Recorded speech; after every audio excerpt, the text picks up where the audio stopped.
Olá pessoal, estamos de volta no Amigovski, que é o podcast de Milson Migovski. Aqui comigo Maurício Emanuel, é um médico formado pela UFRJ em 1987 e ele hoje é o coordenador do Centro de Tratamento de Obesidade e Cirurgia Bariátrica do Hospital Quali Ipanema. Também tem um serviço privado que trabalha com isso.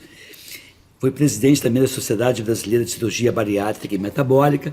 E eu deixei para ele um desafio que ele fala bem interessante, no resumo, que é: o paciente não tem dinheiro para tratar do ponto de vista clínico, as normas exigem que seriam 2 anos de espera, ele não tem como bancar o medicamento, agrava a situação dele porque continua obeso e as doenças, as comorbidades vão surgindo, e acaba operando melhor antes tarde do que nunca, mas não é no melhor momento para o paciente. E eu falei, tem alguma solução para isso? Pois é, Edmilson, é uma disputa que a gente, enquanto sociedade e pessoalmente, a gente vive todo dia. Você percebe claramente quando o paciente vai conseguir conduzir ou não algum tratamento. E aí não dá para falar de todos, a gente tem que tentar estratificar esse paciente.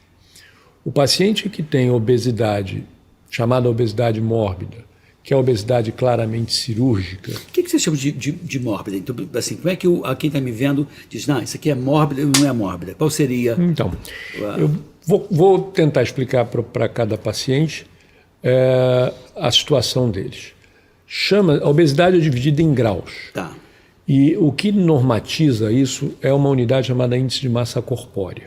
O IMC dele, né? A índice de massa corpórea é o peso do paciente dividido pelo quadrado da altura, em metros.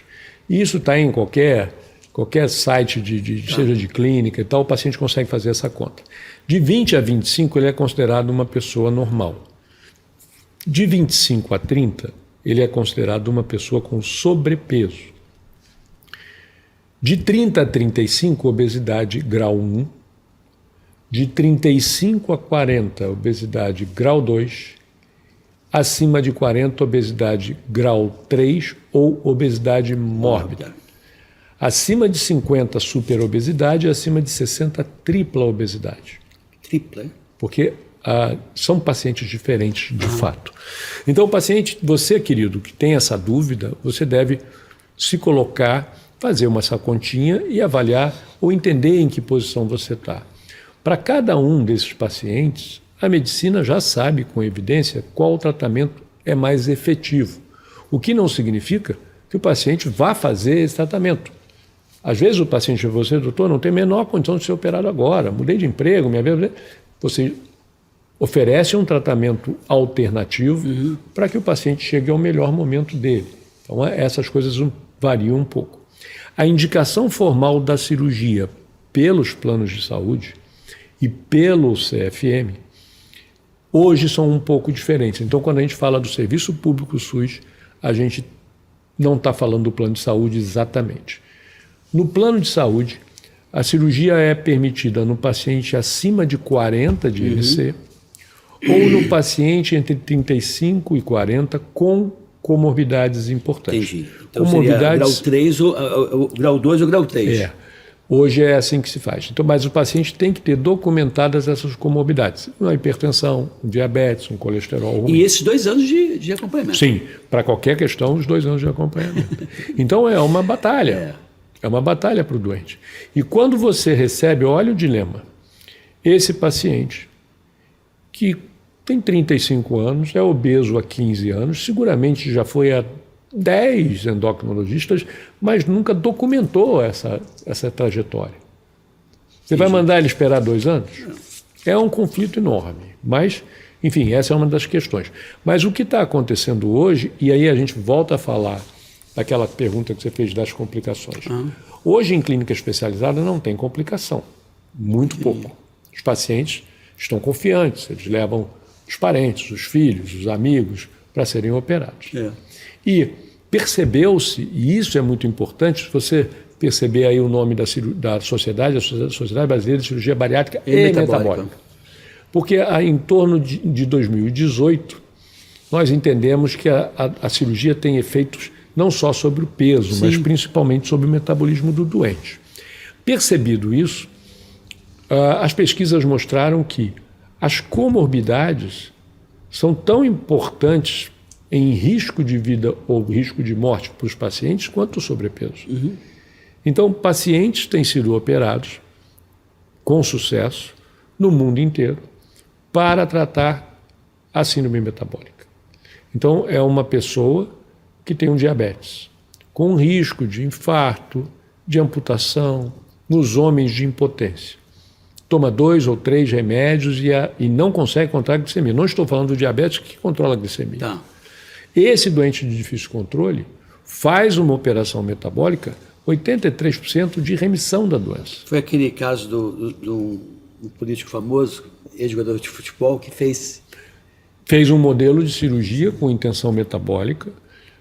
O Faustão hoje, que hoje está passando por vários transplantes e tal, demorou a fazer, ele fez também, controlou o diabetes, mas controlou de forma tardia, e aí é isso que a gente fala. Olha os frutos ruins, né? Dessa não intervenção. E então esse também é uma indicação muito valiosa. Hoje a gente recebe muitos desses pacientes e o perfil deles deixa claro o impacto do preconceito na busca do tratamento. Quem é o paciente que não é muito obeso e que procura o cirurgião para resolver o problema metabólico dele? Em 85% dos casos, é um paciente que teve um parente operado de cirurgia bariátrica e que viu nesse parente que a cirurgia é segura, que a cirurgia não impede o paciente de ter vida normal e que os resultados sobre as doenças é muito importante.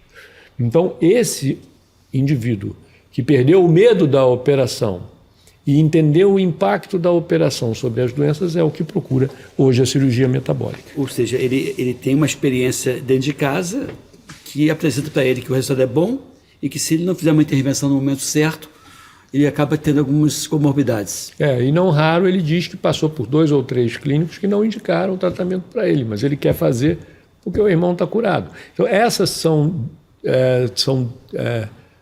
dicotomias ou são discussões muito vivas na medicina hoje. O que a Sociedade Brasileira de Cirurgia Bariátrica e Metabólica vem fazendo com o intuito de tentar demover a população desse preconceito? Porque é um preconceito. Não, população só não, a população e o médico, colega. Né? Não, nós trabalhamos isso há muito tempo com muito vigor, mas é muito difícil.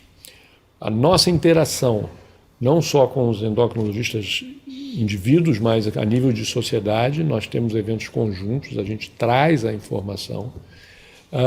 É uma discussão difícil, porque a discussão em ambiente acadêmico ela é muito positiva. No ambiente privado, volta aquelas questões que você levantou aí. Farinha pouca, meu pirão primeiro. Assim, e de novo, a gente tem, eu acho que tem cliente para todo mundo, né? Você podendo trabalhar em cima da promoção de alegria, por que vai trabalhar em cima da tristeza das pessoas? Sabe que foi isso que, de certa forma, me fez me distanciar da clínica privada, né? Porque eu gostava de trabalhar com saúde, com promoção de saúde. Foi quando eu procurei mais da questão da vacina, porque estou falando das vacinas clássicas, claro, né? Quanto maior a minha competência em te convencer a se vacinar, melhor eu ficava na minha consultoria e melhor de saúde você ficava. Mudou depois dessa questão aí do século de 2019, 2021, mudou um pouco esse negócio. Mas antes era assim, era eu sendo competente e ganhando dinheiro em cima da tua alegria, da tua saúde. Isso mudou, né, infelizmente. E essa disputa entre especialidades não faz nenhum sentido. Repito para você o número que eu te dei, que deve ter te deixado surpreso. 3%. Não é nada. Então tem gente para ser operada que não vai atrapalhar em nada o consultório de ninguém. E tem gente que não quer operar, tem direito de não operar. Que não quer e que não precisa. E existe uma distorção nossa hoje. As nossas clínicas de cirurgia bariátrica, não estou falando só da minha, estou falando num ambiente Brasil, cuidam muito do pós-operatório dos próprios doentes, principalmente porque os clínicos não se habilitaram a cuidar. Preconceito, de novo, com a operação. Eu sei. Nos Estados Unidos existem clínicas para acompanhamento dos doentes operados sem a presença do cirurgião. é um negócio, bom negócio. Sim. E aqui nós não atingimos ainda essa maturidade. Os pacientes acabam sendo atendidos sem tanta especialização, mas acabam voltando à clínica de origem e a gente tem uma estrutura para recebê-los na maioria das vezes.